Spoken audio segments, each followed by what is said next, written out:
اپنے ہوئے پرائے ایک ویسے مختلف فلم ہے. اس میں آپ دیکھتے ہیں کہ کیا کہانی بڑی خوبصورت ہے. وحید مراد نے اس میں ایک بالکل ملازم کا کردار ادا کیا اور بہت شاندار کردار ادا کیا اور ثابت کیا کہ وہ ایک کریکٹر ہے اور ایک پورا اداکار ہے. اور اس میں جو گانا تھا ایک میں ہی برا ہوں باقی، وہ اپنے آپ میں بہترین گیت ہے.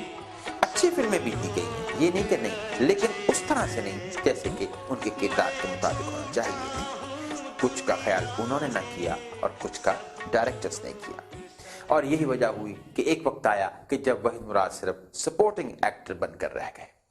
جیسے میں نے ابھی مثال نذرانہ کی، شبانہ کی آپ دیکھ لیں مثال، اور اس طرح سے چاہت فلم ہے ندیم کی، اس میں ڈاکٹر بنے ہیں وحید مراد، لیکن وہ صرف ایک سمپل سا کردار ہے جس میں کچھ کر کے دکھانے والی بات نہیں ہے. زیادہ تر کریڈٹ آپ دیکھتے ہیں کہ وہ دوسرے اداکار یعنی ندیم صاحب کے پاس ہے. تو یہ ایک ایسی چیز تھی کہ جس میں وحید مراد تھوڑا سا اگر ایک چیز کو مانتے کہ ان کی عمر بڑھ رہی ہے اور اس کے مطابق ان کو وہی کردار لینے چاہیے جو اب ان پہ سوٹ کرتے ہیں، تو شاید وہ اس طرح کے انجام کو نہ دیکھتے. میں یہ کس بیس پہ یہ بات کہہ رہا ہوں، اس سے آپ اندازہ لگا سکتے ہیں ان کی اس فلم کا جو ان کی زندگی کی آخری فلم یعنی ہیرو ہے. اس ہیرو فلم کو آپ دیکھیں تو اس میں وہ وحید مراد نہیں ہے جو ہمیں ارمان میں نظر آتا ہے، جو احسان میں نظر آتا ہے، جو انجمن میں نظر آتا ہے، جو دیور بھابھی میں نظر آتا ہے. وہاں پہ ایک بڑی سی عمر کا ایک ایسا نوجوان لگتا ہے جو کوشش کر رہا ہے کہ وہ ایک لڑکپن میں ہے. وہاں پر بھی وہ اس طرح سے سوٹ نہیں کر سکا. اس کا مطلب ذہنی طور پہ وحید مراد نے تسلیم نہیں کیا تھا کہ وہ اب بڑھاپے کی طرف جا رہا ہے یا اس کی عمر بڑھ رہی ہے. اور یہی وہ حالات تھے کہ آخر جب وقت آیا تو 23 نومبر 1983 کو یہ ایک خوبصورت ستارہ ڈوب گیا. لیکن یہاں کہانی ختم نہیں ہوتی ہے. دیکھا جائے تو ایک تاثر یہ ہے کہ وحید مراد ناکام رہا. میری رائے یہ ہے کہ وہ فلمی دنیا میں ناکام تھا، فلمی دنیا میں فلاپ تھا. ڈائریکٹرز، ایکٹرز، دوسرے لوگ وہ اس سے پرے تھے، لیکن وہ عوام اور پبلک کے لیے کبھی بھی فلاپ نہیں ہوا. بلکہ آج کے اس زمانے میں آپ کے سامنے محمد علی کچھ عرصہ پہلے ان کی وفات ہوئی، شاہد ابھی تک زندہ ہیں، ندیم آپ کے سامنے موجود ہیں، لیکن ان کی وہ پذیرائی اس طرح سے نہیں جیسے وحید مراد کی ہے. یعنی وہ دیکھا جائے تو واقعی مر کر بھی ہیرو ہی رہا. اس کی اس موت نے اس کو پھر دوبارہ سے عروج دے دیا. اگر آج وحید مراد زندہ ہوتا تو میرا خیال وہ اسی طرح سے ایک گمنام سی زندگی میں ہوتا جیسے ندیم، جیسے شاہد، جو کنارہ کشی اختیار کر چکے ہیں. اور شاید یہ ایک ایسی چیز ہوتی کہ ہم آج وحید مراد کا ذکر ایسے نہ کر رہے ہوتے. تو اس کی موت نے، وہ بھی ایک ڈرامیٹک موت ہوئی اور اس نے اس کو پھر عروج دے دیا. بلکہ آج دیکھیں تو اگر وحید مراد نہیں رہا تو اس کے بعد پھر فلم انڈسٹری بھی نہیں رہی. جو اس کے بعد فلمیں شروع ہوئی سلطان راہی صاحب کی شکل میں، مولا جٹ وغیرہ، اس سے لے کر شان کے زمانے تک کی فلمیں جو مختلف ناموں سے ہیں، دیکھا جائے تو وہ ایک ہی فلم ہے جو مسلسل 20 سال چلتی رہی ہے. وہی گنڈاسا، وہی لاچا، وہی بدماشی کا انداز، وہی کہہ لیں کہ ایک پنجابی کے ڈائلاگ کا سلسلہ. تو گویا پاکستانی عوام سلطان راہی سے لے کر شان تک جتنے بھی یہ 25 سال بنتے ہیں، ان میں ایک ہی فلم کو مختلف ناموں سے دیکھتی رہی. گویا اصل فلم وحید مراد پر ختم ہو گئی تھی اور اس کے بعد ایک ہی پنجابی فلم ہے جو لوگ 25 سال مختلف ناموں سے دیکھتے رہے. اس میں سید نور صاحب کا ایک تھوڑا سا کیریکٹر موجود ہے 90s میں آ کر، کہ انہوں نے چند خوبصورت فلمیں جیسے گھونگھٹ ہے، دوپٹہ جلتا رہا ہے، اس طرح سے انہوں نے فلمیں دی اور لوگوں نے دیکھا بھی. لیکن یہ سلسلہ بھی آگے نہ بڑھ سکا اور ایک وقت آیا کہ آج پاکستانی جو سینما تھے، جو کبھی ایک شہر میں بے شمار سینما تھے، آج وہ سارے ختم ہو کے کوئی پیٹرول پمپ بن چکا ہے، کہیں میرج ہال بن چکا ہے. تو وحید مراد نے دیکھا جائے تو انتقام یوں لیا ہے کہ جب وہ اس دنیا سے گیا تو اپنے ساتھ پاکستانی انڈسٹری بھی لے گیا. یہ ایک ایسی حقیقت ہے جو بظاہر ہمیں آج اسی طرح سے دکھائی دے رہی ہے. اب پاکستان میں شاید ہی کوئی دوبارہ وحید مراد آئے. وحید مراد بے شک ایک عظیم اداکار، جس کو نہ صرف پاکستان میں بلکہ بیرون ملک بھی کاپی کیا گیا۔ آخر میں صرف ایک بات کہ کبھی ایک مائنڈ یور لینگویج کے نام سے پروگرام آتا تھا، ہم بچپن میں دیکھا کرتے تھے ٹی وی پر، اس کی سیریل نکالیے، اس میں ایک کردار نام لیتا ہے وحید مراد کا۔ وہ امریکن ڈراما تھا یا کہنے کہ سیریل تھی، لیکن ان کو بھی اگر کوئی نام یاد تھا تو وہ وحید مراد کا تھا۔ میں اپنی پسند اور ناپسند کے بارے میں کیا بات کروں کہ yes I am much impressed by Waheed Murad. مجھے وہ آج بھی اچھا لگتا ہے، اس کے گیت سنوں مجھے اس کا لڑک پن، اس کا شوخ پن، اس کا اچھلنا کودنا سب اچھا لگتا ہے۔ اللہ تعالیٰ اس کو غریق رحمت فرمائے۔ شکریہ۔